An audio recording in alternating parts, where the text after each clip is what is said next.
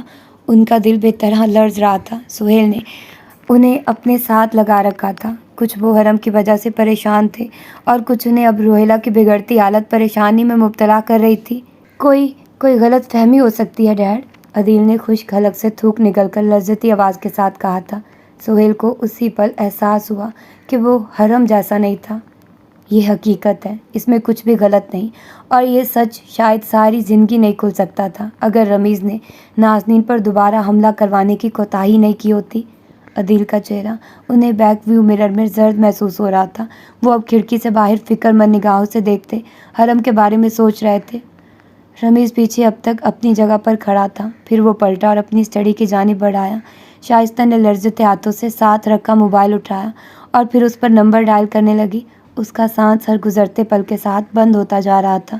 خوفزدہ نگاہوں سے اسٹڈی کی جانب دیکھتی وہ اب فون کان سے لگائے ہوئے تھی. جب آگے سے فون نہیں اٹھایا گیا تو اس نے جھنجھلا کر اسے کان سے ہٹایا. پھر ابیہ کے کمرے کی جانب بڑھائی. وہ اپنے کمرے میں تنہا نہیں سونا چاہتی تھی. اسے رمیز پر رتی برابر بھروسہ بھی نہیں رہا تھا. اپنی اسٹڈی میں رمیز اب اس پینٹنگ کے سامنے بالکل خالی چہرہ لیے کھڑا تھا. اس کا چہرہ ہر گزرتے پل کے ساتھ سیاہ پڑتا جا رہا تھا. وہ پینٹنگ اور اس کا اطرافی سونے سے سجا فریم ویسے ہی چمک رہا تھا کسی قدیم لیکن تاریک راز کی مانند. اگلی صبح اوریبی ہاؤس میں ہر جانب خاموشی تھی. نہ کچن سے اٹھک پٹک کی آوازیں آ رہی تھی اور نہ ہی کسی نفس کی گفت و شنید سنائی دے رہی تھی. خاموشی اس قدر گہری تھی کہ گمان ہوتا تھا وہاں انسان ہی نہ بستے ہوں. روہیلہ کا وجود رات سے بخار میں بھنک رہا تھا. نازنین اور ثانیہ ان کے سراہنے سے ایک پل کے لیے بھی نہیں ہٹی تھی. صوفیہ اپنے کمرے میں جائے نماز پر بیٹھی یاسیت سے تسبیح کے دانے گرا رہی تھی. وجدان کی کتابیں کھلی پڑی تھی اور وہ بے دلی سے رخ پھیرے بیڈ پر دراز تھا. سہیل رات سے مختلف کانٹیکٹس کے ذریعے معلوم کرواتے رہے تھے. عدیل ساری رات سو نہیں سکا تھا اور نہ ہی شانزے سے ٹھیک سے مخاطب ہوا تھا. وہ جواباً منہ بسورے سو گئی تھی. وہ اسے نہیں بتا سکتا تھا کہ ان کے گھرانے کے ساتھ کیسی ذلت جڑ گئی تھی. سچ شکر کہ نازنین کے انکشاف پر وہ اپنے کمرے میں موجود تھی. انہیں نہیں تو اس کے لیے اسے وضاحت دینا بے حد کٹھن ہو جاتا. اسی صبح کے ساتھ اگر زاویار کے اپارٹمنٹ کا دروازہ پار کیا جاتا تو منظر کچھ اور دکھائی دیتا. داخلی روش پر پار کر کے ذرا آگے بڑھو اور دیوار سے جھانک کر دیکھو تو نہ کھانے کے ٹیبل پر وہ ناشتہ لگا رہا تھا. ساتھ ساتھ ایک نگاہ کمرے کے دروازے پر بھی ڈالتا جہاں حرم آرام کر رہا تھا. اس نے ناشتہ لگا کر چائے ٹیبل پر رکھی ہی تھی کہ حرم کمرے کے دروازے سے باہر نکل آیا. وہ شاید شاور لے کر آیا تھا. جینس پر سفید ٹرٹل نیک سویٹر پہنے اس کے چہرے پر زخموں کے نشانات موجود تھے. ابرو کے قریب گہرے سے زخم پر زاویار پٹی کر چکا تھا. باقی کے زخم توجہ طلب نہیں تھے. اس کی حالت پچھلی رات سے خاصی بہتر لگ رہی تھی لیکن چہرے پر پھیلا سپاٹ سا تاثر زاویار کو ٹھٹکا گیا تھا. وہ ناشتے کی ٹیبل پر آ بیٹھا تھا. اس نے اسے بغور دیکھتے ہوئے سربراہی کرسی گھسیٹی اور بیٹھ گیا. زخم وقتی تھے, جلد ہی منمل ہو جائیں گے. جو زخم ابرو کے پاس آیا ہے. اس نے اپنے بائیں ابرو کو انگشت شہادت سے چھوا تو حرم نے اسے آنکھیں اٹھا کر دیکھا. یہ خطرناک ثابت ہو سکتا تھا. اگر آنکھ کے مزید قریب لگتا تو تم اندھے ہو سکتے تھے. ہوا تو نہیں. اس کے جواب پر وہ اسے چند پل دیکھتا رہا تھا. حرم اسے بدلا ہوا لگ رہا تھا, ایک دم خشک اور دور دور. تمہیں وہاں اکیلے نہیں جانا چاہیے تھا. کیا سارے شہر کو اپنے ساتھ لے کر جاتا؟ ماتھے پر بل ڈال کر پوچھا تو زاویہ نے اس کے زخموں کا خیال کر لیا. نہیں تو ایک عدد گھنسا تو اسے پڑنا ہی چاہیے تھا. میں مر نہیں گیا تھا. اس نے بھی اسی خشکی سے کہا تھا لیکن حرم نے کوئی تاثر نہیں لیا. احمد کے بارے میں پتہ چلا مجھے. اس نے آملیٹ کا ٹکڑا منہ میں رکھتے ہوئے سرسری سا کہا تو زاویار کا ہاتھ لمحے بھر کو ٹھہرا. پھر وہ اثر لیے بنا ناشتہ کرنے لگا. وہاں محض ایک لمحے کا تاثر تھا. کیسے پتہ چلا تمہیں؟ اس نے اس پر ایک گہری نگاہ ڈالتے ہوئے پوچھا تھا. حرم بس لمحے کے 1000ویں حصے کے لیے ٹھہرا تھا, پھر سنبھل گیا. رات کو یہاں تک آتے ہوئے نیوز سن کر پتہ چلا تھا. نیوز سن کر اور کیا کیا پتہ چلا تمہیں؟ اس نے طنز کر کے پوچھا تو حرم نے اسے دیکھا. وہ دونوں ہی جیسے بغور ایک دوسرے کی آنکھوں میں کچھ تلاش کر رہے تھے, شاید یہ کہ ان میں سے کون کتنا جانتا تھا. حرم نے نظروں کا زاویہ بدل لیا. گرم گرم چائے حلق سے اتارنے لگا. جن چیزوں کا شکار ہونا نقصان دہ ثابت ہو ان سے دور رہنا چاہیے. تمہیں یہ جارحانہ طبیعت تمہاری یہ جارحانہ طبیعت موت کے گھاٹ اتار سکتی ہے۔ مجھے مرنے سے ڈر نہیں لگتا۔ اس کا مطلب یہ نہیں ہے کہ تم مر جاؤ، جب تک زندہ رہ سکتے ہو تب تک زندہ رہو، سختی سے کہا۔ زاویار کرسی پر پیچھے ہو بیٹھا تھا، پھر زبان اپنے رخسار کے اندر پھیرتا اسے دیکھنے لگا۔ تمہارے زخم پر ٹوٹے کانچ کے بہت سے ننھے زروں کے زخم موجود تھے، میٹل راڈز کے زخم، گھونسوں اور لاتوں کے زخم، لیکن کیا تم جانتے ہو کہ کچھ اور بھی تھا جو مجھے تمہارے زخم صاف کرتے وقت ملا تھا؟ حرم نے سانس تک روک لیا تھا، لیکن چہرے کو بے تاثر ہی رکھا۔ وہ اسے ابھی کچھ بھی بتانے کی پوزیشن میں نہیں تھا۔ زاویار نے آگے بڑھ کر اس کا ہاتھ اٹھایا اور پھر آستین پیچھے کر کے اس کی زخمی کلائی نگاہوں کے سامنے کی۔ کسی نے تمہارے ہاتھ باندھے تھے۔ تم نے اس بندھے ہاتھوں کے ساتھ یقیناً سامنے موجود شخص کو بہت سے سوالات کے جوابات دیے ہوں گے، کیونکہ تمہاری مزاحمت وقفے وقفے سے کی گئی ہے۔ زخم میرا ہوم گراؤنڈ ہے حرم۔ اب بک دو کہ کون تھا وہ؟ وہ اسے چند پل دیکھتا رہا اور پھر پیچھے ہو بیٹھا۔ بھورا مایا گرم گرم ہی الگ سے اندر اتارا جا چکا تھا اور کپ خالی ہو کر ٹیبل پر رکھے ہوئے تھے۔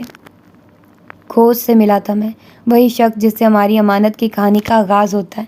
اسی نے طالوت کو مجھے اسائنمنٹ دینے کا کہا تھا۔ جاوید نے اس آدمی کو اپنی پراپرٹی کے کاغذات بطور امانت رکھوائے تھے، مجھے نکالنے تھے۔ یہ نازنین کی امانت ہے اور اس کے علاوہ میں کچھ نہیں جانتا۔ ہو گئی تسلی؟ آخر میں بہت سے سکون سے پوچھا تھا زاویار، جیسے اس کا چہرہ، اس کی آنکھیں، اس کا دماغ کچھ بھی نہیں پڑھ پا رہا تھا۔ کیا تمہیں یقین ہے کہ تم سچ بول رہے ہو؟ تمہیں یقین نہیں کرنا تو مت کرو۔ اس نے کندھے اچکائے تھے۔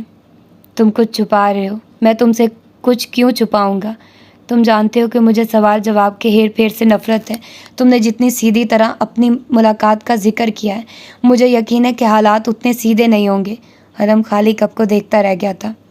ایسی کوئی بات نہیں۔ اگر مجھے تم سے یہ سب پوشیدہ رکھنا ہوتا تو میں تمہاری طرف ایسی حالت میں کبھی نہ آتا۔ جتنا مجھے تمہیں بتانا چاہیے تھا میں بتا چکا ہوں۔ یعنی اب بھی کچھ ایسا ہے جو میں نہیں جانتا؟ تصحیح کرو، اب بھی کچھ ایسا ہے جو تمہیں جاننے کی ضرورت نہیں ہے۔ اس کے جواب پر زاویار اسے دیکھ کر رہ گیا تھا۔ اس نے کہا اور پھر اپنی جگہ سے اٹھ کھڑا ہوا۔ زاویار جانتا تھا کہ وہ جھوٹ بول رہا ہے، پھر وہ پورا سچ نہیں بتا رہا، لیکن اس نے اسے کریدنا مناسب نہ سمجھا۔ اس کی پشت پر ایک آخری نگاہ ڈالتا وہ جو ہی ٹیبل سے اٹھنے لگا تو دروازے کی گھنٹی بج اٹھی۔ حرم داخلی دروازے سے قریب تھا، سو آگے بڑھ آیا، دروازہ کھول دیا، لیکن چند پل جمع رہا۔ پیچھے کھڑا زاویار برتن سنک میں جمع کرتا ہلکے سے مسکرایا تھا۔ اس نے حرم کی واپسی کی اطلاع نازنین کو دے دی تھی اور یقیناً دروازے پر اب وہیں کھڑی تھی۔ اسے حرم کی بلند آواز بھی سنائی دی تھی، زاویار! وہ دروازے میں اس کے عین سامنے کھڑی تھی، گلابی رنگ کا لباس زیب تن کیے۔ اس نے اپنے گرد سفید چادر لپیٹ رکھی تھی، بالوں کو آج اس نے جوڑے میں قید کر رکھا تھا۔ چہرہ خاموش اور سیاہ آنکھیں بے حد پرشکوہ تھیں۔ وہ اس کے چہرے پر لگے جا بجا زخموں کے نشانات کو دیکھ رہی تھی۔ پھر ابرو کے پاس سفید پٹی تک اس کی نگاہیں ٹھہر سی گئی۔ حرم نے نگاہیں پھیر لی۔ دل تو کر رہا ہے ایک لگاؤں زور سے، اس نے بہت دھیمی سی آواز میں کہا تھا۔ وہ چہرہ جھکا گیا، پھر آنکھیں اٹھا کر اسے دیکھا تو حیران ہوا۔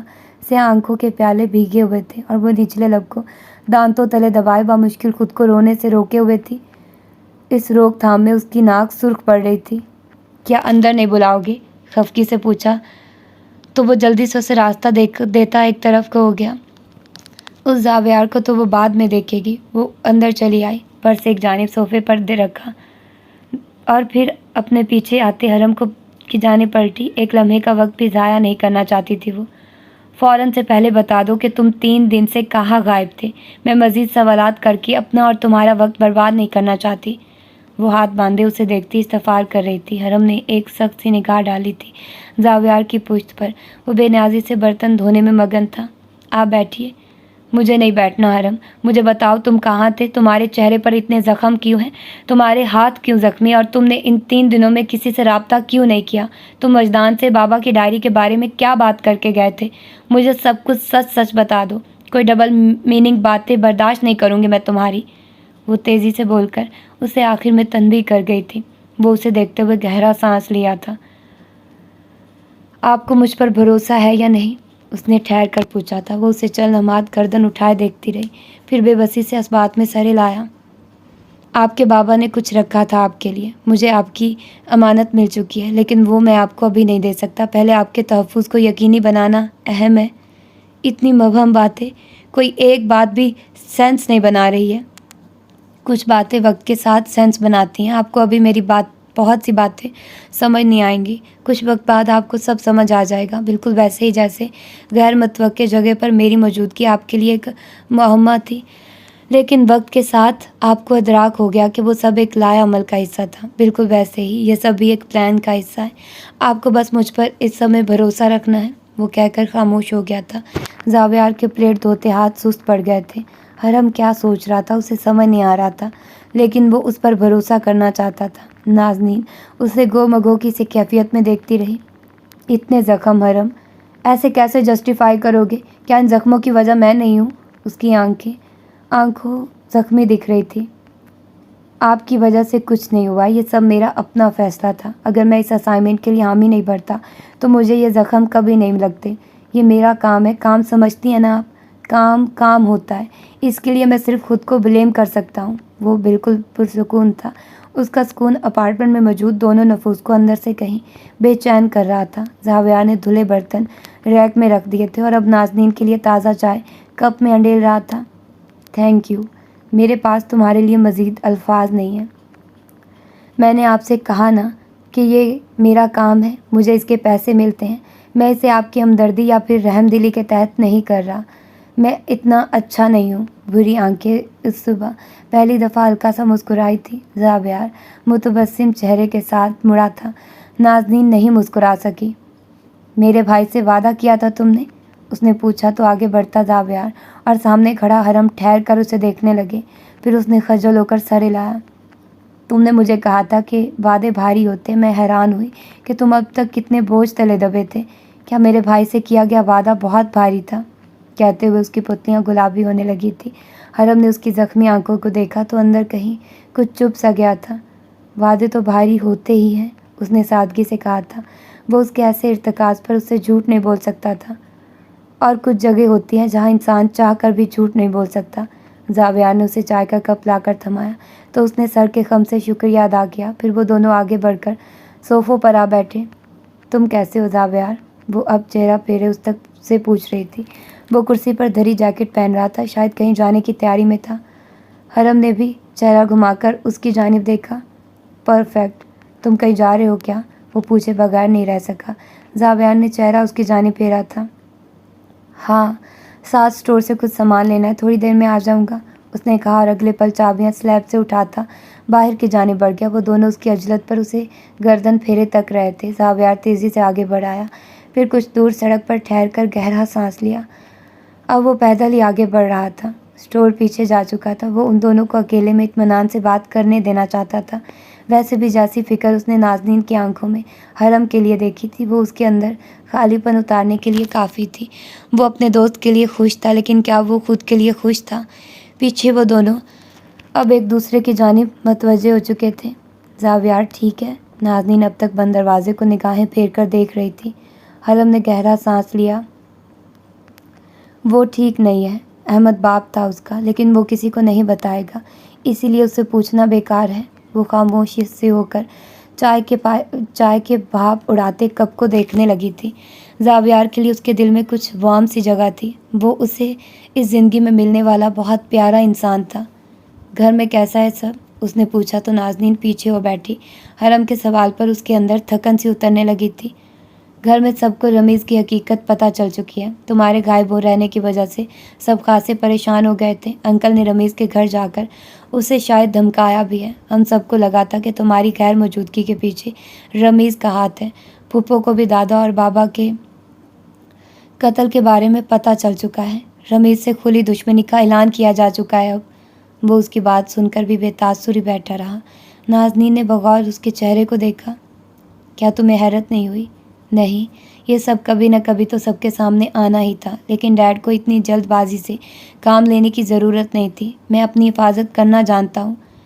واقعات اتنی تیزی سے ہوئے کہ کوئی بھی کسی چیز کا ادراک نہیں کر پایا۔ جسے جو ٹھیک لگا اس نے وہی کیا۔ سہیل انکل تمہاری وجہ سے پریشان تھے۔ وہ رمیز سے واقف تھے، وہ تمہیں کسی مصیبت میں نہیں دیکھنا چاہتے تھے۔ ان کا قدم غلط نہیں تھا۔ پھوپھو دل کے ساتھ ان کے پیچھے گئی تھی، شاید تبھی انہوں نے رمیز کا انکشاف سن لیا ہوگا۔